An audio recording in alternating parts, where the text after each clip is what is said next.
bem-vindos a essa série Intimidade e Mordomia. Olha, essa série na verdade é um sermão que eu preguei em um sábado de mordomia, por isso na vinheta está escrito sábado de mordomia, e é o meu sermão preferido acerca da mordomia cristã. E assim Deus me deu a ideia de dividir esse sermão em 5 partes, né, para não ficar extenso demais. E eu espero que você goste e acompanhe essa série que vai durar nesse mês de julho, se Deus quiser. Eu vou postar vídeos sistematicamente para que você não perca cada vídeo e assista em ordem, ok? Então se inscreva no meu canal se você ainda não é inscrito, no meu canal Prof. Desirê. Compartilhe esse vídeo para aqueles que precisam dessa mensagem, porque todos precisam ver essa mensagem que não é minha, mas de Deus. E dá like se você gostar do vídeo e que Deus te abençoe em nome de Jesus. Antes de começarmos, eu gostaria de fazer uma sugestão de leitura muito importante. 2 livros que foram a base, né, para a elaboração desse sermão que agora eu o transformei em série. O primeiro é muito conhecido entre os adventistas, é o livro Conselhos sobre Mordomia, escrito por Ellen White, que trata justamente só sobre os princípios de mordomia cristã. E o outro é um livro evangélico de um pastor chamado Marcelo Almeida, intitulado Chamados à Intimidade. É um livro fantástico, vale muito a pena ler.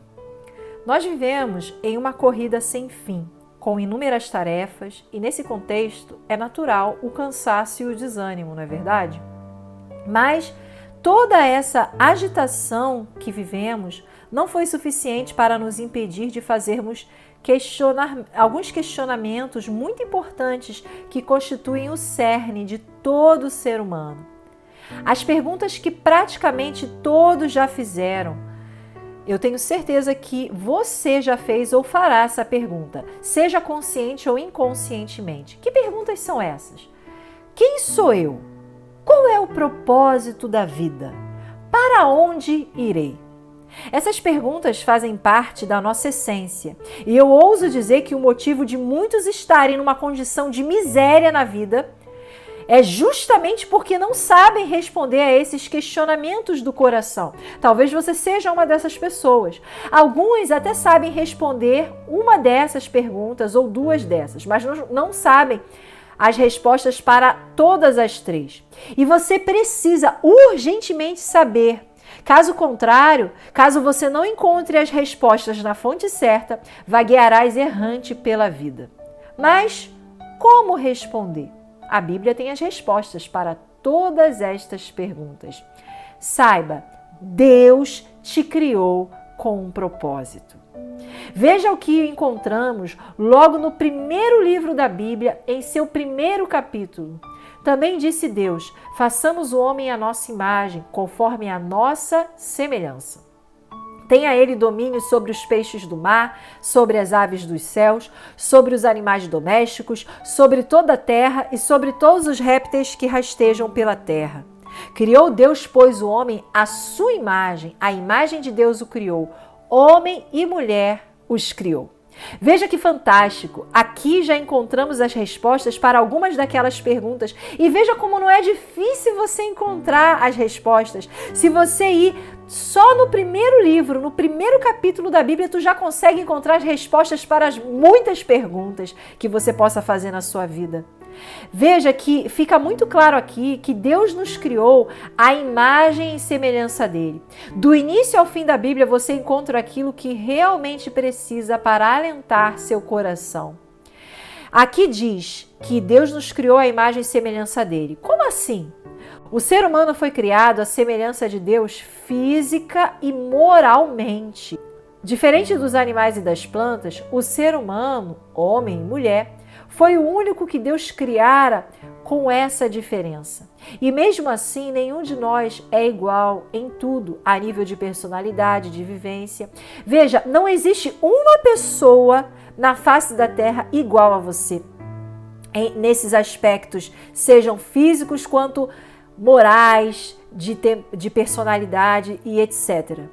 Não existe ninguém igual a você na face da terra.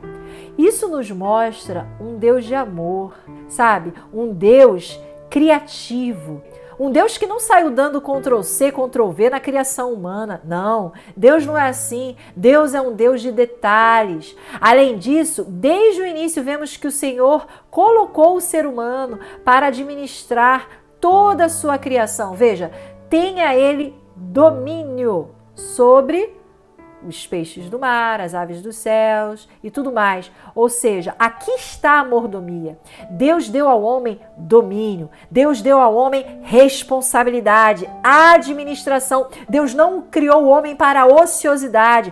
Portanto, a mordomia a que me refiro não é ficar sem fazer nada. É, na verdade, justamente o contrário, como a Bíblia mostra. Deus te deu domínio. É você administrar sabiamente aquilo que Deus criou. Mas para quê? Bem, vamos avançar mais. Existem mais detalhes que a Bíblia nos mostra acerca disso.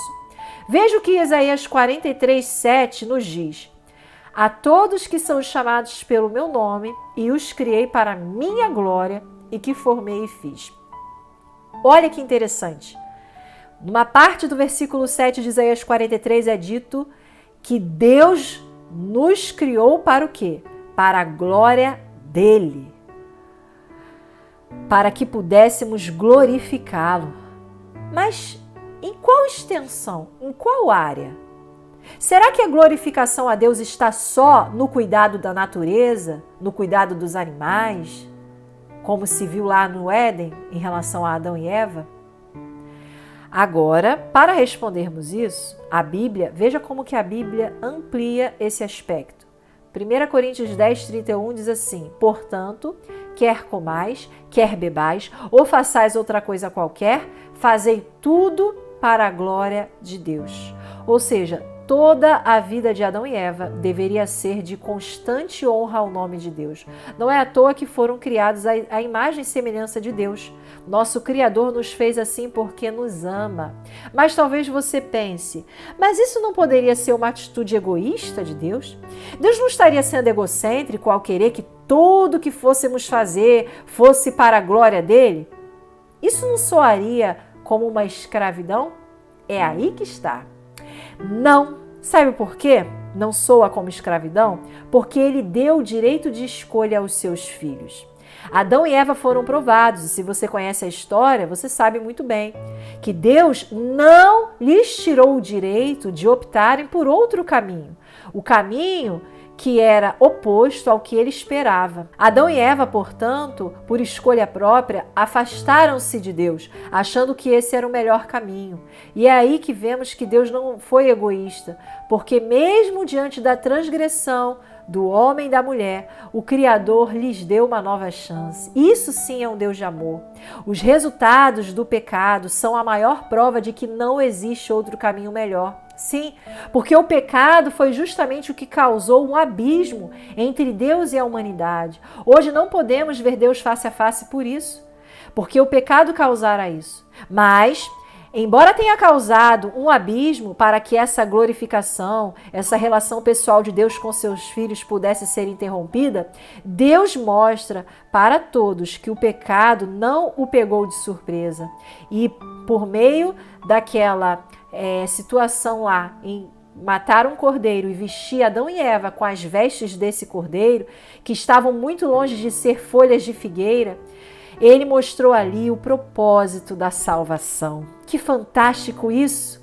Veja, o abismo fora criado, mas vem Jesus e restaura isso, sendo a ponte sobre o abismo. Jesus é essa ponte. Saiba, embora você não veja Cristo agora, você pode já ver com os olhos da fé. Ainda hoje, Deus te oferece a oportunidade de termos uma intimidade profunda com Ele.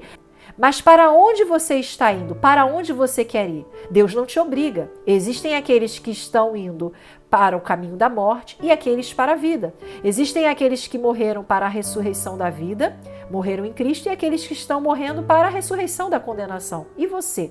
Para onde está indo? Deus nos chama a uma vida de serviço total a Ele. Afinal, fomos criados para isso, para sermos seus mordomos, vivendo uma vida de intimidade e mordomia. E justamente por isso, na criação Deus coloca a eternidade no coração do homem, o infinito, sem que o homem possa descobrir as obras que Deus fez do princípio até o fim. Quanto mais o ser humano tenta esquadrinhar, ele não consegue compreender, porque são coisas que nem tudo foi revelado. Mas aquilo que foi revelado, Deus quer que aproveitemos. E essa eternidade, só o que é eterno pode preencher.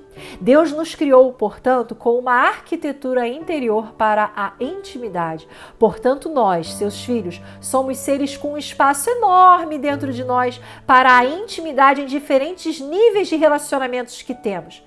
Nosso coração anseia por intimidade. É por isso que você sente falta de se relacionar. É por isso que mesmo tendo tantas, talvez, dinheiro, tantas coisas, você ainda continua vazio. E por que Deus colocou esse vazio? Porque Deus nos criou à imagem e semelhança dele, se lembra? E a Trindade, Deus Pai, Deus Filho e Deus Espírito Santo, vive uma vida de relacionamentos. E é por isso que sentimos falta de Deus e de nos relacionarmos. Porque Deus é assim e somos a imagem dele.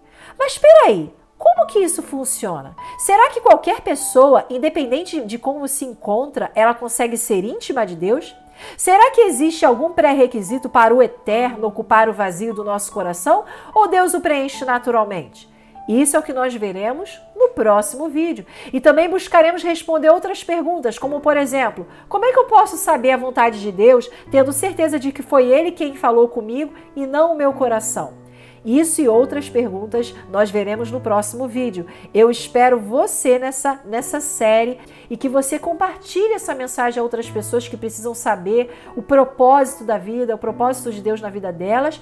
E se inscreva no canal se você ainda não se inscreveu e ative o sininho para receber a notificação dos próximos vídeos. Que Deus te abençoe. Até mais.